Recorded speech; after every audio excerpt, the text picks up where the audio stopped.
Saludos, les habla la doctora Crisia Tosado. En esta ocasión me encuentro con el doctor Leonardo Valentín Pérez. Saludos, doctor. Saludos. Vamos a estar dialogando hoy acerca de la máquina de imágenes de resonancia magnética, mejor conocida como el MRI. Doctor, ¿qué es el MRI? Pues mire, como usted correctamente menciona, el nombre correcto en español pues es la máquina de resonancia magnética. Pero eso es muy largo y nosotros realmente usamos un poquito el anglicismo de MRI y todo el mundo lo conocemos como tal. Habiendo dicho eso, el MRI es la máquina que nos permite hacer estudios de imágenes sin radiación. Eso es un poco de diferencia al CT scan que los pacientes probablemente han escuchado. Y es una máquina que tiene muchos premios Nobel de la ciencia, o sea, su descubrimiento pues fue un proceso realmente increíble de la ciencia, y el tener estos avances ahora a disposición de nuestros pacientes, pues sin lugar a dudas es algo increíble. Perfecto. ¿Qué tipos de MRI se conocen hoy en día? Bueno, pues esto es algo muy importante. Por ejemplo, yo le digo a mis pacientes que todo lugar donde se anuncie como Open MRI o algo así por el estilo, están mercadeando un producto anticuado que no tiene la potencia de los equipos de resonancia magnética modernos.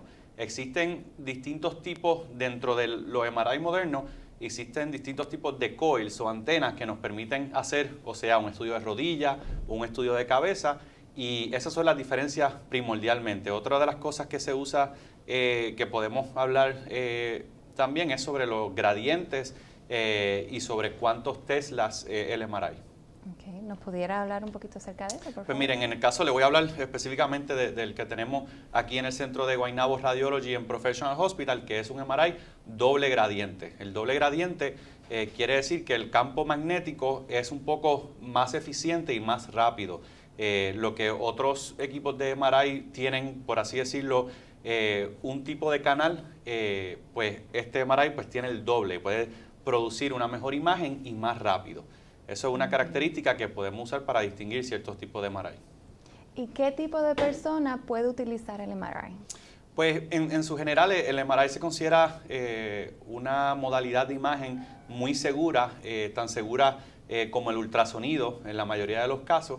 Así que en gran medida casi todo paciente puede utilizar el MRI. Sí hay ciertas restricciones o precauciones que tomamos cuando estamos trabajando con pacientes que tienen, por ejemplo, marcapasos y algunos otros aditamentos, que tenemos que asegurarnos que, como dicen en buen español, sea MRI safe, o sea, que tenga, no produzca usualmente caliente, es lo que nos preocupa, y con que tomemos esas precauciones, pues mucha gente es candidato a los MRI, incluyendo pacientes pediátricos y mujeres embarazadas.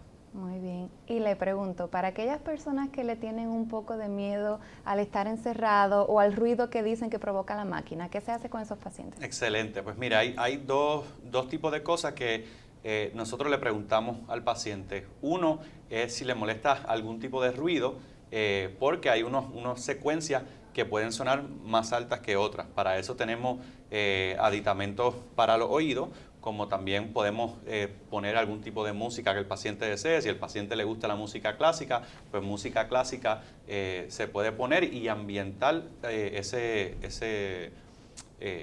cuarto de estudios. También una de las cosas, para los pacientes que padecen de claustrofobia, hay distintas alternativas de sedación. Existe la sedación oral, que puede ser una simple pastilla y ayuda al paciente a relajarse. Lo otro que hemos hecho en el diseño de nuestras facilidades, que ustedes podrán ver, es un diseño amplio para eliminar todo esta sensación de claustrofobia que pasa muy frecuentemente cuando le hacen un MRI en estos vagones portátiles o en espacios muy cerrados. Por último, nuestro MRI es un MRI, el tubo es corto y es amplio, que el paciente nunca tiene esa sensación de sentirse atrapado en el MRI. Así que todo está diseñado con el ambiente y la experiencia del paciente en mente. Muy bien. Y le pregunto, hay algunas dudas de pacientes si me preguntan, doctora, no importa que me haya tomado ciertos medicamentos, tengo que estar en ayuna. Hay a veces algunas dudas ¿Nos puede hablar un poquito, aclarar esa? Sí, distinto a otros estudios, con el MRI no tenemos usualmente ese problema, o sea, el paciente puede tomarse sus medicamentos antes del estudio. Hay unos estudios quizás más específicos que luego el paciente pues, puede recibir instrucciones específicas, pero por lo general, aún los estudios que usan contraste, es un tipo de contraste intravenoso que se da para suplementar ciertas imágenes del estudio. Estos son de bien pocos cc, estamos hablando 10 cc en promedio, que comparado con otros estudios como el CT scan, que pueden usar 80 o hasta 100 cc de contraste, esto es mucho menos, es el 10% del contraste.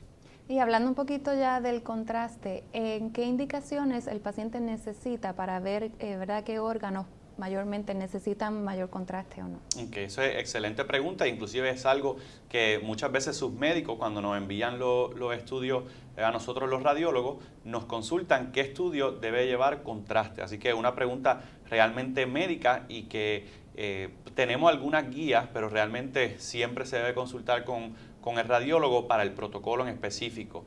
En general, cuando hablamos de una sospecha de infección, se puede considerar el administrar contraste intravenoso, y cuando estamos hablando sobre alguna lesión, alguna masa que queremos ver sus características, ya sea alrededor de las rodillas o en alguna otra área, pues en ese caso también se administra contraste.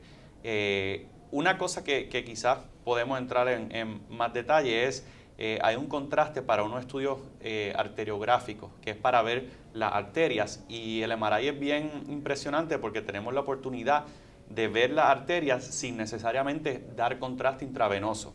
Eso es lo que se conoce por ahí como un MRA. En vez de la I al final es una A. Y eso es lo que le llamamos también MR angio. Y eso permite al paciente tener esta oportunidad de tratamiento sin un contraste intravenoso.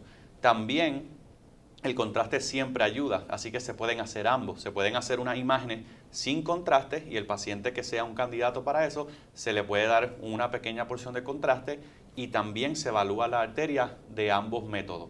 Y así pues tenemos un estudio mucho más completo. Muy bien. Doctor, y le pregunto, ¿el tiempo de las sesiones del MRI cómo varía?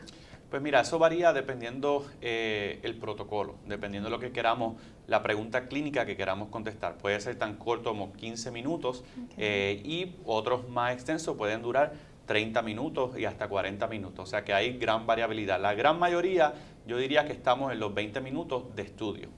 Valiosa información, doctor. Vamos a una pausa y regresamos en breve.